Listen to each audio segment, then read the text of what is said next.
The story begins with a man named Mick, a former soldier now living quiet days.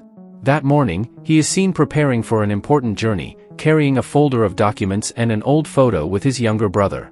Along the way, he stops by a hardware store, buying a sledgehammer as if preparing for something serious.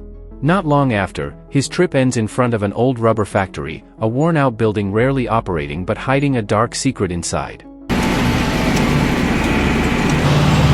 Hey, Hal! What are you doing over there? Upon arrival, a factory worker approaches him and tells Mick to leave. But Mick introduces himself as the brother of Laszlo. Hearing this, the worker immediately reports to his boss, Renda. When Mick finally faces Renda directly, he explains his purpose: to demand compensation for the death of his brother, Laszlo, said to have died in a workplace accident at the factory. Mick then shows official death benefit claim documents stating that his brother's family is entitled to $127,500 in compensation. Is the death benefit from your company? Instead of fulfilling his obligation, Renda mocks and insults Mick. Though humiliated, Mick insists he will not leave without the compensation. Furious, Renda orders his men to drag Mick out and beat him. Get him the fuck out of here! I just want what you owe my brother, nothing more. Using his combat experience, Mick fights back and takes down several men.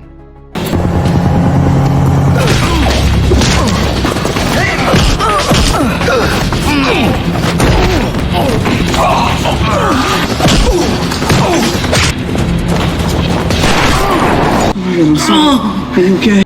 Unfortunately, Renda suddenly appears from behind pointing a shotgun. Surrounded, Mick has no choice but to surrender. Renda then reports him to the police on charges of assault and attempted murder. That same day, Mick is officially arrested. At the police station, Mick meets Detective Belly and his partner, Agent Langley. They suspect Laszlo's death is linked to illegal smuggling. Mick is shocked to learn that his brother's death was not an accident, but murder. Detective Belly then offers help. Mick's sentence could be reduced if he cooperates in their investigation. They need information on smuggling activities inside Pleasant Hill Prison. But Mick hesitates, not wanting to get more deeply involved. I am fantastically interested in getting to the bottom line of this drug smuggling ring. And you let me know when you decide.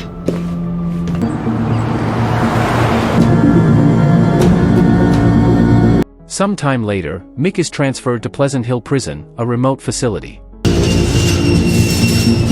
Like other new inmates, he immediately faces ridicule and hostility from senior prisoners. When entering his cell, another inmate warns him to stay quiet and endure if he wants to survive. Mick is confused by the meaning of those words.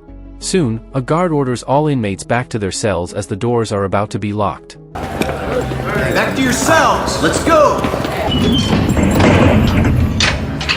That night, Mick is forced out by 3 night guards. He is brutally beaten and shocked with electric batons until he screams in pain. Other inmates only laugh at his screams, knowing Mick has become the guard's new target. After being battered, Mick is thrown into a cramped, filthy isolation cell.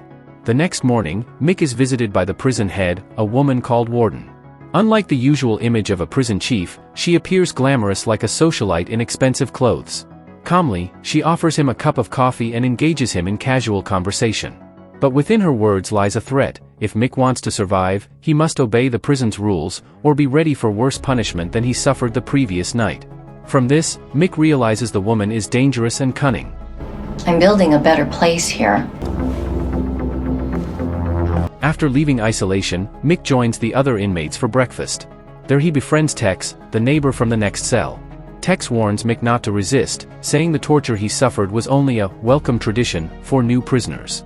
During the meal, Mick notices one inmate receiving different food.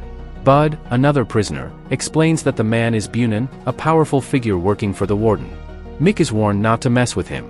That's the way I like her, sunny side up. Just eat like a king. After breakfast, inmates are sent to clean the yard. Mick sees an old inmate struggling to carry items, so he helps. The man is nicknamed Wizard because he often speaks strangely and claims to be a magician. Wizard tells him about an old tunnel in Block D. Long ago, when the place was still a mental hospital, the tunnel was used to transport corpses in and out and supposedly lead straight to the outer forest. According to him, anyone who can get in could escape. Sadly, other inmates dismiss the story as nonsense. When the bell rings, inmates get 15 minutes of yard break. 2 groups face off. A muscular prisoner steps forward challenging Bunin to a one-on-one fight.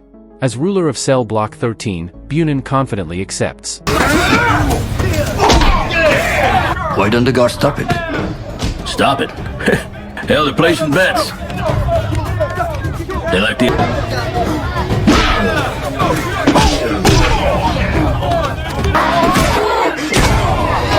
The fight begins, but chaos erupts when one of Bunin's men suddenly attacks with a knife. A massive brawl breaks out, an all-out riot. It's getting ugly. I'm out of here.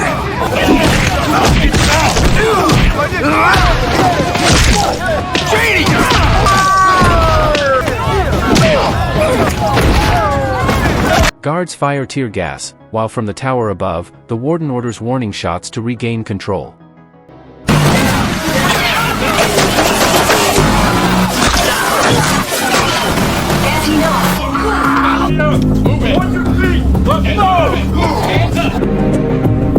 The next day, while Mick works in the storage warehouse with his partner Greenhorn, a sack falls and its contents spill out. Hidden inside are smuggled goods. They quickly cover it back before guards notice. Shortly after, Mick receives a secret phone call from Detective Belly. He asks if Mick has found anything. Mick cautiously answers that he discovered smuggling through shipments from Renda's company. Hearing this, Belly promises to push for Mick's parole. But on the other side, Mick's every move is monitored by CCTV. The warden learns of the secret communication and realizes Mick was arrested because of Renda, her smuggling business partner. Enraged, the warden visits Renda's factory to warn him not to act recklessly without her approval. I don't want you taking care of anything on your own right now. Okay.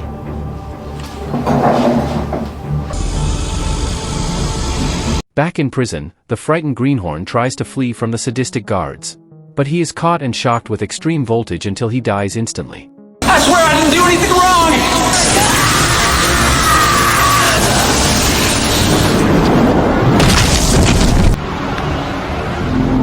His body is left lying overnight before being taken the next day. While other inmates go for breakfast, Mick is forced to clean Greenhorn's blood.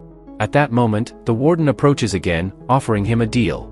She promises to lighten his sentence if he works for her. But it is clear her real intent is to intimidate Mick into submission and not meddle in smuggling. To keep stability, the warden even makes a deal with Bunin, the block ruler, to stay in control. Even Bunin, known for his cruelty, appears intimidated by her threats. The following day, Bunin provokes Mick by dropping his own food and accusing Mick in front of others.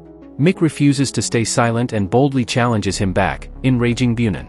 One of Bunin's men mocks Mick, but Mick elbows him, making his mouth bleed. I ruined their breakfast. Oh, you think you're funny, old man? I've been looking for you! Tex warns that Mick has now become Bunin's target. Sure enough, while they work in the warehouse, Bunin attacks Mick. A fierce fight ensues.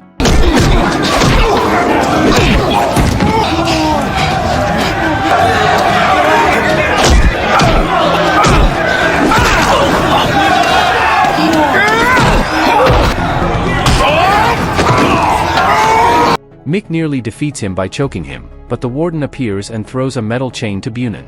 With the weapon, Bunin attacks again, but Mick quickly adapts by grabbing a wooden board to defend himself. In the end, Mick chokes Bunin with the chain. However, he chooses not to kill him, unwilling to become a monster like Renda or the warden.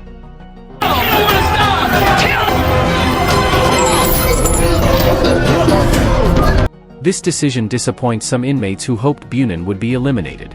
Furious, the warden orders her assistant to lock Mick and Bunin in isolation.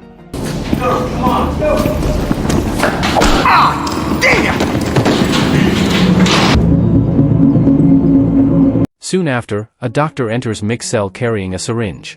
But before he can inject, Bunin comes from behind and takes him down. Help me! What's the problem? I can't breathe. Move your ass away from the bars. Move your ass back. I need a doctor. Show me your hands. Hey, what are you doing? Everything is going to be all right. It's okay, it's okay. I owe you one.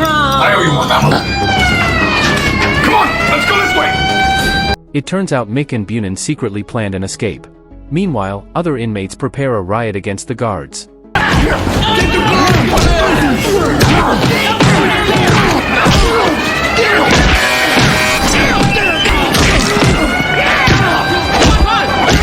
worthless amateurs. I want them dead, now.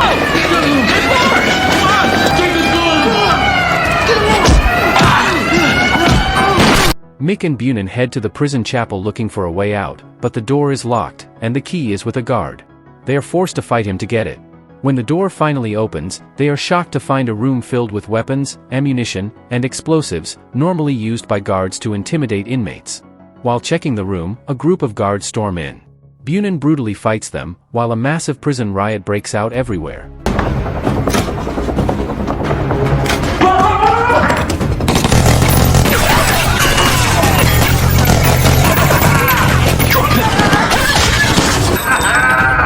Yeah!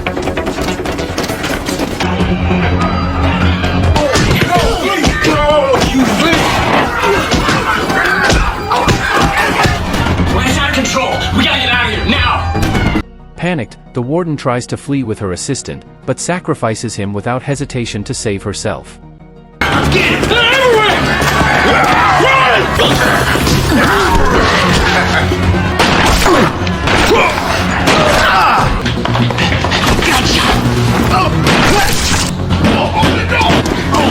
Meanwhile, Mick and Bunin keep battling through obstacles, even facing the still-alive doctor.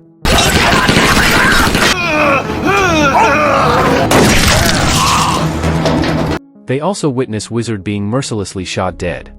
Determined to escape, they reach the prison yard and clash with SWAT forces in a fierce shootout.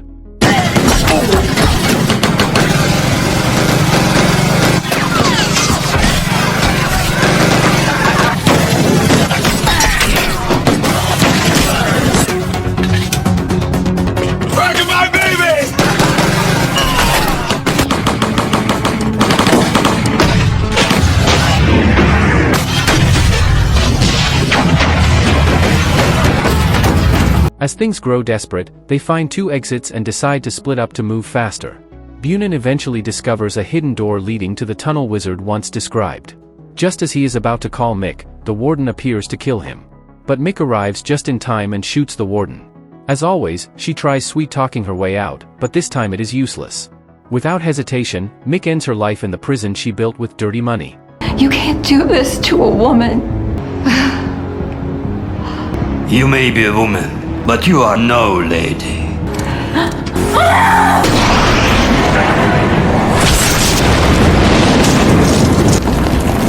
Meanwhile, Tex, leading the riot, manages to negotiate with the SWAT team. He demands the governor and authorities come directly to Pleasant Hill Prison to expose its corrupt, abusive system. We got hostages here. Ain't no need for anybody else to get hurt. Elsewhere, Mick and Bunin escape through the tunnel into the forest. Bunin is overjoyed to feel free air after so long. They part ways to avoid police pursuit. Before leaving, Bunin apologizes for all he did in prison. He admits he only submitted to the warden to survive. He also calls Mick a true hero for toppling the oppressive regime. You do the same. Freedom, baby!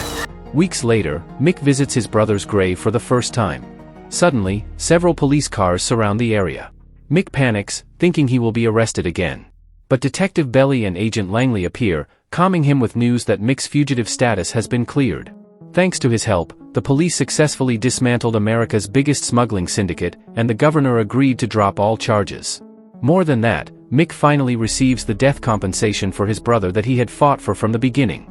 Agent Langley even offers him a government job, though Mick hesitates, preferring to focus on caring for his family.